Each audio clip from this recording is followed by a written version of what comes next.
Hello, everyone, and welcome to the Kayden Gordon Show, today's best country mix. And joining me today is Drew from the Delerium Trees. Hey, Drew, how you doing today? I'm doing very well. How are you?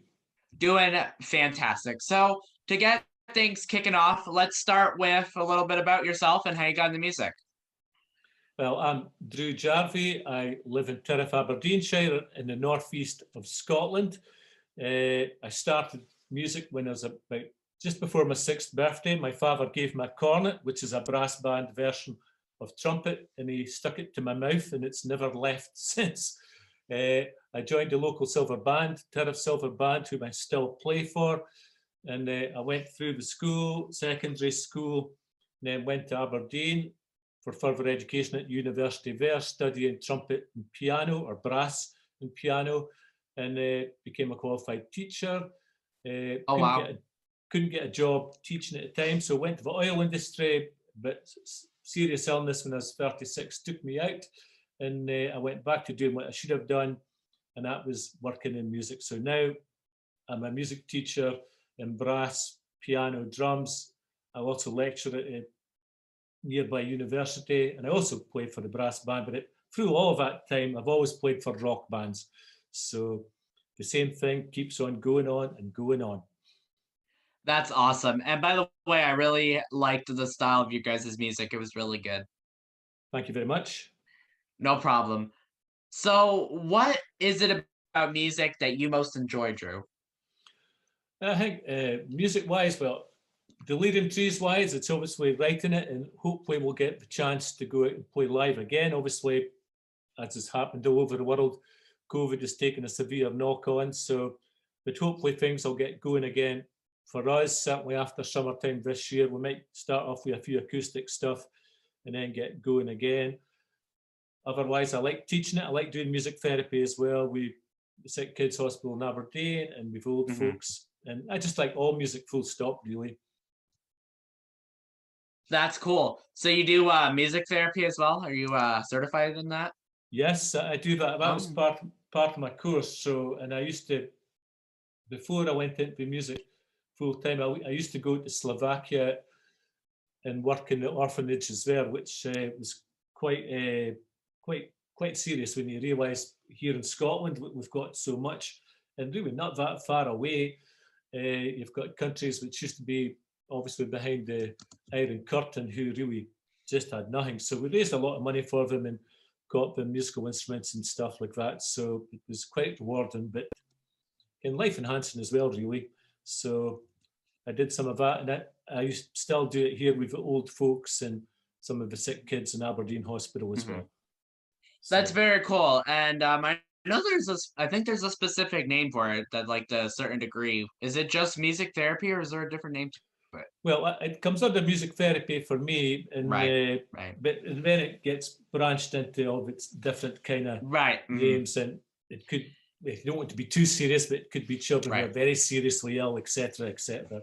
Right. And It could be like a hospital one. It could be like people with disabilities. Like if you worked with them, I think there's just so many avenues. You could just go that way, or that way. That it's one of those things where, music therapy is needed everywhere, I feel like, especially in today's society. So, I think so. I definitely for the elderly, it's a really good thing because oh, yes, and absolutely. it's if Parkinson's and Alzheimer's and various things like that. At least it sometimes gives them a glimpse of what happened in their past, and they always seem to remember a tune. They'll tap their feet or hand, whatever, and so there is a little bit of memory there, and it's good to get it out sometimes, I think.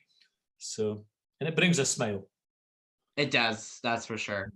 I think anyone that I mean, I know everyone has favorites and their genres and stuff, but I think any type of music would really bring a smile, like, as long as it's positive music, obviously. But yeah. I think so. It's just Mhm. what people feel, I suppose. Right, right. So, So, Drew, do you have any new singles or any upcoming projects that we can look forward to? well, the we will be doing. I think I've been lucky to find 8 songs which are written with a jazzy style and 6 folk songs. So I think the trees will get back and do some acousticy stuff. Maybe we have a bit of brass instruments in it. That'll be coming out October. definitely next year there'll be a full-blown Delerium Trees album, like the Storms and the Moon album, which is the album that's out just now. And I think we'll be doing an instrumental album. I released an album before Storms and the Moon called Tales from the Western Isles, which is an instrumental album. And during my summer times, I always go to the Western Islands to look for prehistoric sites. And I've done 6 songs about 6 islands, and I'm going to another 2 this year, another 2 next year, another 2 the year after. So there'll probably be a follow-up album to that as well. So we'll be quite busy. Sounds it. That's for sure. You guys sound very busy with that. So it's going to be, well, it's good, and it'll be, hopefully we'll get Absolutely. a chance to play it live as well. In fact, to do all of our stuff live at some point. Mm-hmm. So where do you see yourself in the next 5 to 10 years, Drew?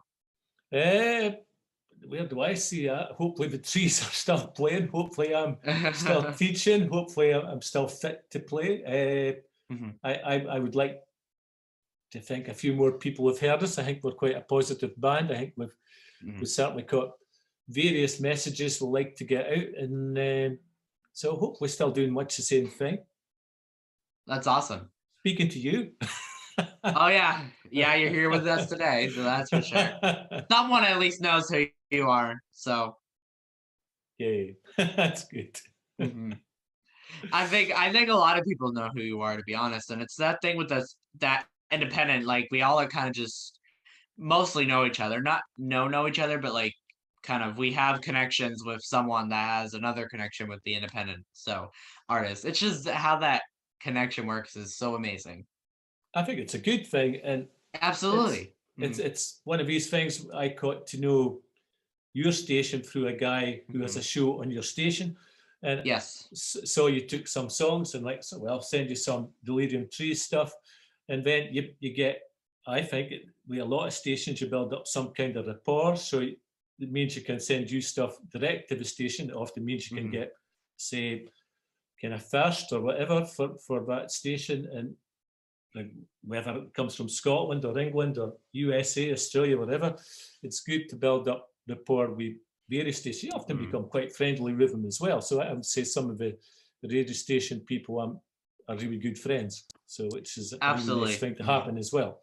So, and that's the thing that rocks about technology. Like, I feel like I don't know, 20, 30 years ago, maybe, like, you guys would be trying to make music, but you wouldn't be getting as far because you don't have the right tools. But now we just have like all these tools. I have like 3 computers on one side and 2 on the other recording all this right now.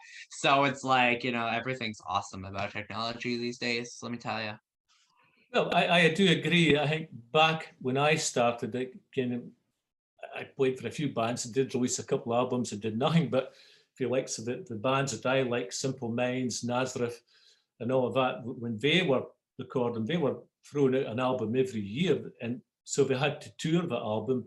So that was the only way they could get heard, which obviously worked for these two, and bands like REM, etc., would be toured to death, and that's probably now that's why they do better tours, I think, and they can get their messages out through their, back in their day, certainly back in my day, as you say there just now, computers were really at its infancy. Websites, what? What's all the other various ways to get stuff out? Your Facebook pages, your Twitter pages, Instagram, all that. Yep. And if I could ever work out Instagram, it'd be quite right, a good thing. But I've managed to work out everything else, not too bad, so it's okay. So it's much better. It means you get to speak to more people. You don't need to really it's if you appreciate music for what it is, you don't need to particularly like the genre, but if something's good, say it's good. It's, and that's it. So you can learn a little bit off it, and then hopefully people learn a little bit off of our music or music we're influenced by as well. So where can people find you guys on social media platforms if they want to find out what you're up to? They can certainly find us on www.thedeleriumtrees.com. On Facebook, just type the Delerium Trees, should get there. On Twitter, it's Delerium65. It'll be the same for Instagram. We're also on Reverb Nation, N1M, YouTube, obviously, and just everywhere, really. And the usual places to get the music, you can get through the website. You can email us direct if you want CDs, or go to Burnham CD, go to the usuals: Amazon, Apple, Spotify, TikTok, I suppose, DistroKid, etc., etc., etc. Amazing. And Drew, before we go, is there anything else on my part that I forgot to share with us today? No, I think I could give a little mention to the silver band that I play for, Turf Silver Band. We've got a U conductor, so this interview will probably get bunged onto their website as well. So hello to them. Hello. Thank you very much. If you play a brass instrument, please come over. Yes, definitely. Well, I would like to thank Drew for joining us right here on the Kayden Gordon Show, today's Best Country Mix. We had a great time talking to you, and we'll definitely be playing your tunes. Thank you very much. Look forward to being back on. Look forward to listening to all the shows as well. Thank you.